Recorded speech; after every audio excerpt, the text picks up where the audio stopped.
Bagaimana hukum memilih bagi seorang perantau karena dia tidak tinggal di tempat aslinya?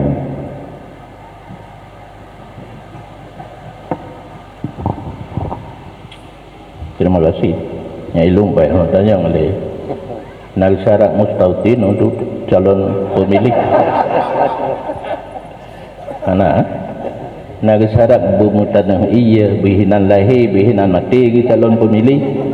Menyahana domisili mandang kakak ganyan pai pitebit KTP ganyan pas pitebit kinan jatah untuk memilih biarlah talung urang pilih nyo Kota Langsa nyo Aceh Timur kana hak memilih neluk tujuh peratah silakan memilih apabila oleh pemerintah kagubi hak untuk memilih karena mesti tanah ia di tempatnya. Nah, lang kitab dam kita bagi ke fakir miskin tanah harum nyahinan getulai pendatang ataupun asli ni lagi nyancit hak memilih pemimpin di satu tempat asal agaknya domisili hinan buh asli buh pendatang. Demikian.